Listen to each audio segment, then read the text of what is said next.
It was a frigid December evening in New York City, the kind of night where the wind sliced through the air like a blade and the snow fell in thick, relentless waves. The streets of Fifth Avenue were alive with the hum of holiday shoppers, their arms laden with glossy bags and their faces flushed with the excitement of the season. Twinkling lights adorned every storefront, and the scent of roasted chestnuts wafted through the air, mingling with the faint hum of Christmas carols. Elon Musk, the billionaire tech mogul, had just stepped out of a high-stakes meeting at the Rockefeller Center. His mind was a whirlwind of calculations, rocket trajectories, battery innovations, and the ever-elusive dream of colonizing Mars. But as he buttoned his charcoal gray overcoat and tightened the scarlet scarf around his neck, the biting cold snapped him back to reality. "I'll walk," he told his driver, dismissing the waiting car. He needed to feel the pulse of the city, to ground himself in the here and now. He often found clarity in movement, and the energy of New York had a way of sharpening his thoughts. As he turned onto Fifth Avenue, his polished Oxford shoes crunching over the salted sidewalk, something caught his eye. Nestled between a shuttered newsstand and a glittering holiday display was a figure slumped against a steam grate. A man, his face shadowed beneath a frayed army green hoodie, clutched a cardboard sign with trembling, frostbitten hands. "Afghanistan veteran. Lost everything. Please help." Musk froze. The man's posture, rigid yet broken, stirred a memory he couldn't quite place. Ignoring the judgmental glances of shoppers laden with designer bags, he knelt beside him. "What's your name, soldier?" he asked, his voice cutting through the din of carols blaring from a nearby store. The man looked up, his steel blue eyes clouded with exhaustion. Jackson," he stammered. "Jackson Cole." "Sergeant Cole?" Musk's breath hitched. The name clicked. Cole, a photo in a dossier years ago. A Medal of Honor recipient who'd saved a unit of engineers, including a close friend of Musk's, from an IED ambush in Helmand. The friend had mentioned him once, voice thick with guilt. He disappeared after discharge. No one could find him. Musk felt a surge of urgency. This wasn't just any veteran. This was a man who had once been a hero, a man who had risked everything for his country. And now, here he was, forgotten and abandoned. "Sir?" Jackson's voice was hoarse, confusion knitting his brow as Musk yanked off his gloves and pressed them into the veteran's hands. "You're coming with me," Musk said, not a request but a command. He pulled out his phone, dialing his chief of staff, Lydia. "I need a medical team at the Plaza Hotel, now, and contact the Veterans Resilience Project. Tell them I'm funding a new initiative, triple their usual budget." As they waited, Musk sat cross-legged on the sidewalk, ignoring the snow seeping into his tailored pants.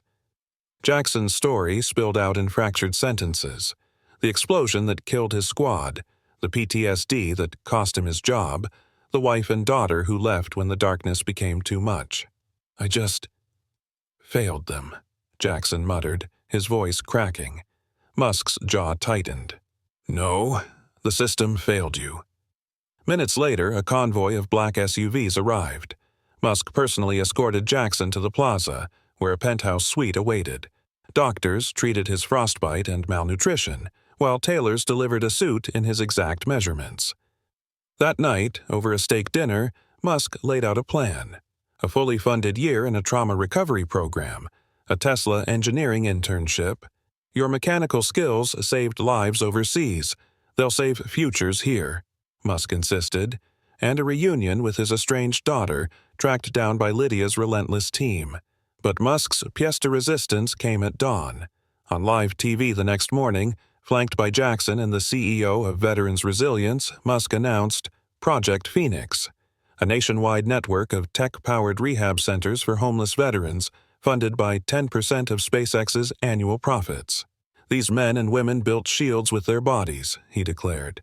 "It's time we build a future worthy of their sacrifice." Jackson, overwhelmed, could only shake his head in disbelief.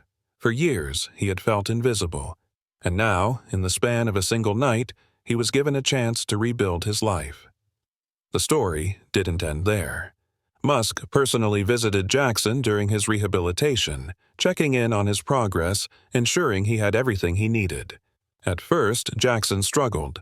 Old wounds, both physical and emotional, didn't heal overnight. But with therapy, support, and the unwavering belief of those around him, he slowly found his footing. Months later, he stood before a packed auditorium at a Project Phoenix gala.